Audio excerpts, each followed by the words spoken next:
Hello, dear students. Welcome to session number 8 of Business Taxation 2 GST and Customs Duty of 6th semester BBA. Dear students, in the previous session, we discussed about dual GST model and its structure. In the present session, we are going to discuss about types of GST. Before moving on to types of GST, let's understand on what basis GST is fixed, imposed, on what type of transaction. If transaction takes place within the state, what type of GST is imposed? If transaction takes place between states, what type of GST is imposed? These things we are going to study under this topic. India is a federal country where both the center and states have been assigned the powers to levy and collect taxes. Both the governments have distinct responsibilities to perform as per the constitution, for which they need to raise tax revenue. Let's understand what are the different types of GST. GST is levied on intrastate and interstate supplies depending upon the nature of supply. GST is levied as under first one, Central Goods and Service Tax, CGST. CGST is a tax levied on intrastate supplies of both goods and services by central government and will be governed by the CGST Act. SGST and UTGST will also be levied on the same intrastate supply. UTGST means Union Territory Goods Service Tax. This implies that both the central and state governments will agree on combining their levies with an appropriate proportion for revenue sharing between them. CGST ನಲ್ಲಿ ಇಂಟ್ರಾಸ್ಟೇಟ್ supplies ಮೇಲೆ CGST ನ impose ಮಾಡ್ತಾರೆ. CGST ಇಂಟ್ರಾಸ್ಟೇಟ್ supplies ಮೇಲೆ ಎಸ್ಜಿಎಸ್ಟಿ and ಯುಟಿಜಿಎಸ್ಟಿ ಸಹ impose ಮಾಡ್ತಾರೆ. ಇಲ್ಲಿ both central ಮತ್ತೆ state governments they'll agree upon and combining their levies with appropriate proportion for revenue sharing between them. ಇಲ್ಲೇನು ಸಿಜಿಎಸ್ಟಿ ನ ಇಂಪೋಸ್ ಮಾಡ್ತಾರೆ, that is collected by the central government. Central government will decide how much proportion of revenue will be shared with the state. This is the decided in GST council meeting. State Goods Service Tax, SGST. SGST is a tax levied on intrastate supplies of both goods and services by the state government and will be governed by SGST Act explained above. GGST will also be levied on the same intrastate supply but will be governed by the central government. Union Territory Goods and Service Tax. It is a tax levied on the supplies of both goods and services within the Union Territory and will be governed by the UTGST Act. The central government collects the GST revenue and shares the same with the concerned Union Territory in which the goods and services are both were consumed. The UTGST ನಲ್ಲಿ ಹೇಗೆ state GST impose ಮಾಡ್ತಾರೋ similar way union territories ನಲ್ಲಿ impose ಮಾಡ್ತಾರೆ. ಇಲ್ಲೂ ಅಷ್ಟೇನೆ central government GST ನ collect ಮಾಡಿ ಆ ರೆವಿನ್ಯೂನ ಯೂನಿಯನ್ ಟೆರಿಟರೀಸ್ ಜೊತೆ ಶೇರ್ ಮಾಡ್ಕೊಳ್ಳುತ್ತೆ. Integrated goods and services tax, IGST. IGST is a tax levied on all interstate supplies of goods and services will be governed by the IGST Act. IGST will be applicable on any supply of goods and services in both cases of import into India and export from India. Under IGST, export would be zero rated. Tax will be shared between the center and state government. IGST ನಲ್ಲಿ inter state supplies ಮೇಲೆ tax ನ levy ಮಾಡ್ತಾರೆ on both goods and services. ಈ IGST this is governed by the IGST act. ಮತ್ತೆ ಇಲ್ಲಿ import ಮತ್ತೆ export ಕೂಡ IGST attract ಆಗುತ್ತೆ. ಯೂಶುವಲ್ ಆಗಿ ಎಕ್ಸ್ಪೋರ್ಟ್ ಮೇಲೆ ಝೀರೋ ರೇಟ್ ಇರೋದ್ರಿಂದ IGST ನ ಇಂಪೋಸ್ ಮಾಡಲ್ಲ. ಇಂಪೋರ್ಟ್ ಮೇಲೆ IGST ನ ಇಂಪೋರ್ಟ್ ಮಾಡ್ತಾರೆ. Determination of applicability of the type of GST. To determine whether central goods and service tax or state goods and service tax or integrated goods and service tax will be applicable in a tax transaction, in a taxable transaction, it is important to know if the transaction is intrastate or an interstate supply. Whether to impose CGST or SGST or UTGST or IGST, one must know what type of transaction tax is to be imposed, whether it is an intrastate or interstate supply.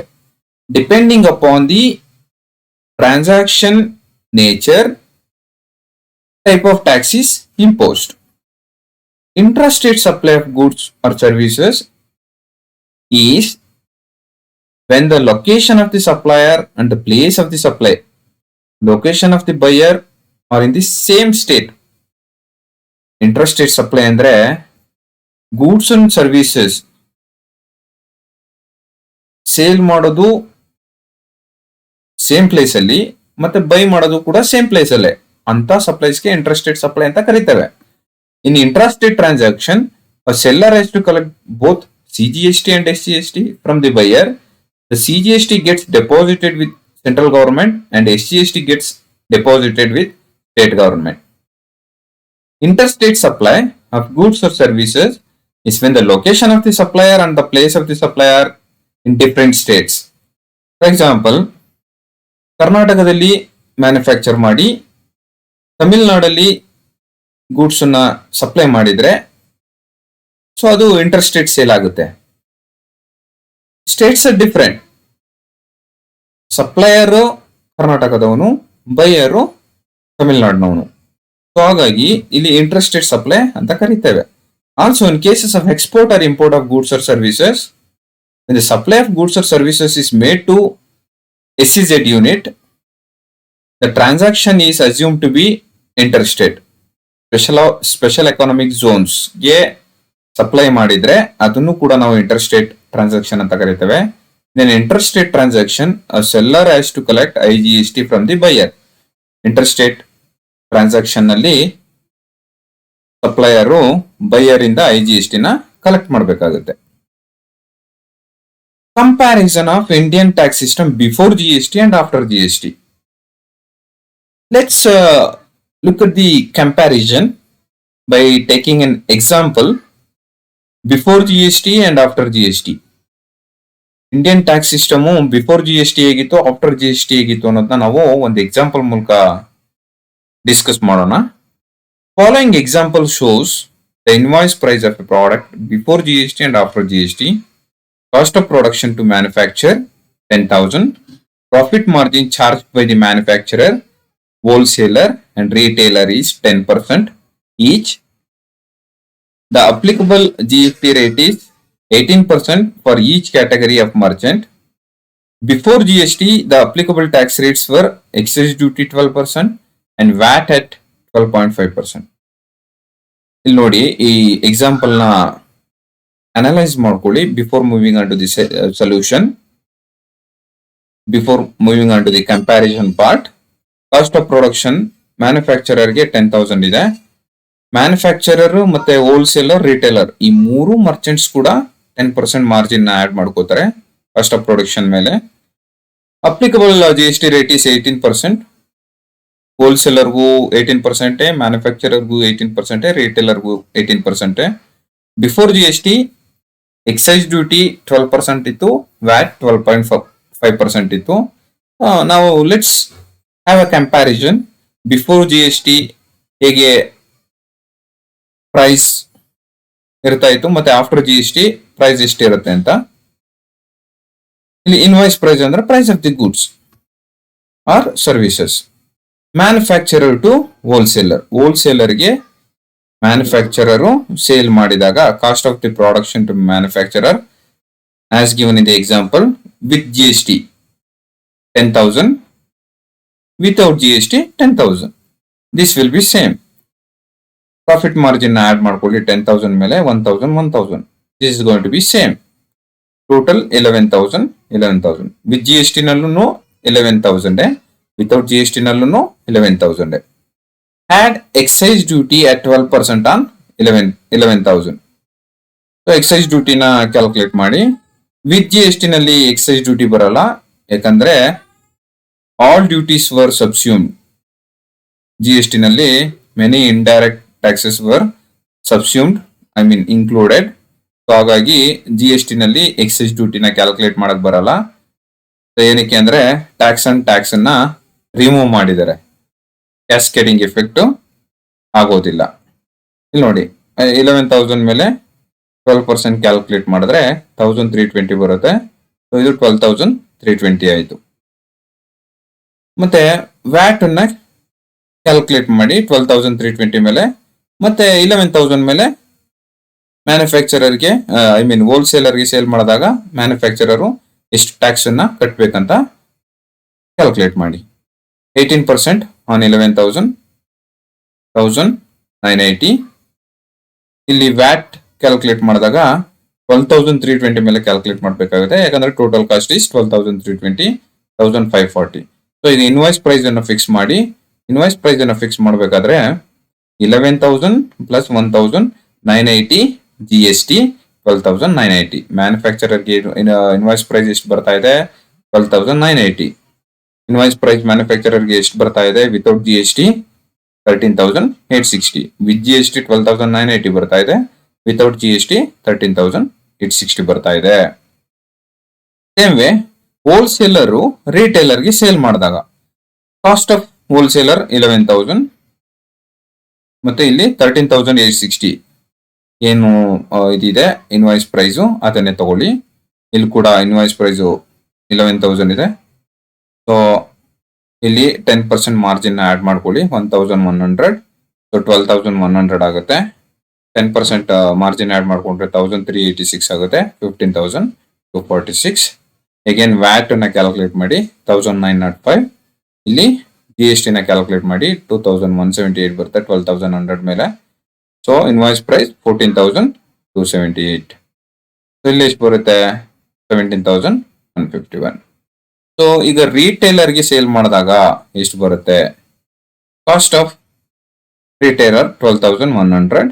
So ಈ total cost ಅನ್ನು ತಗೋಬೇಕಾಗುತ್ತೆ. 17,151 total cost. Profit margin 10%, 1,210. ಇಲ್ಲಿ without G S T ನಲ್ಲಿ 1,715 ಬರುತ್ತೆ. Total cost 13,310. ಇಲ್ಲಿ 18,866. Watt ಅಲ್ಲಿ watt ಅನ್ನು impose ಮಾಡಿ 18,866 ಮೇಲೆ 2,358.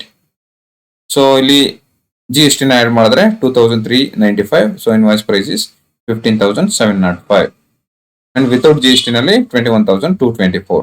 ವಿತೌಟ್ ಜಿ ಎಸ್ ಟಿ ನಲ್ಲಿ ಇನ್ವಾಯ್ಸ್ ಪ್ರೈಸು ಕನ್ಸ್ಯೂಮರ್ಗೆ ಐ ಮೀನ್ ಫೈನಲ್ ಕನ್ಸಂಪ್ಷನ್ ಮಾಡಂತ ನಮ್ಮಂತ ನಿಮ್ಮಂತವ್ರಿಗೆ ಏನಾಗ್ತಾ ಇದೆ? Price of the goods and services ಜಾಸ್ತಿ ಬರ್ತಾ ಇದೆ, ಜಿ ಎಸ್ ಟಿ ನಲ್ಲಿ ಕಡಿಮೆ ಬರ್ತಾ ಇದೆ. ಆಗೇನಾಗುತ್ತೆ, ನಮ್ಗೆ ಡಿಸ್ಪೋಸಬಲ್ ಇನ್ಕಮ್ ನಮ್ಮ ಹತ್ರ ಉಳ್ಕೊಳ್ಳುತ್ತೆ. ನಮ್ದು ಇನ್ಕಮ್ ಪರ್ ಕ್ಯಾಪಿಟಲ್ ಇನ್ಕಮ್ ಜಾಸ್ತಿ ಆಗುತ್ತೆ. ಜಿ ಎಸ್ ಟಿ ಇಂದ ಒಂದು ಬೆನಿಫಿಟ್ ಏನಪ್ಪಾ ಅಂದ್ರೆ ನಮ್ಗೆ ಟ್ಯಾಕ್ಸ್ ಬರ್ಡನ್ ಬಂದ್ರೂ ಸಹ disposable income what we are paying is very less. So ಹಾಗಾಗಿ ಡಿಸ್ಪೋಸಬಲ್ ಇನ್ಕಮ್ ನಮ್ಮ ಹತ್ರ ಏನಿದೆ ಅದು ನಮ್ಮ ಹತ್ರನೇ ಉಳ್ಕೊಳ್ಳುತ್ತೆ. ಹಾಗಾಗಿ ಪರ್ಚೇಸಿಂಗ್ ಪವರ್ ಜಾಸ್ತಿ ಆಗುತ್ತೆ. ಸೊ ಇದು ಒಂದು ಬೆನಿಫಿಟ್ ಜಿ ಎಸ್ ಟಿ ಇಂದ. Thank you very much.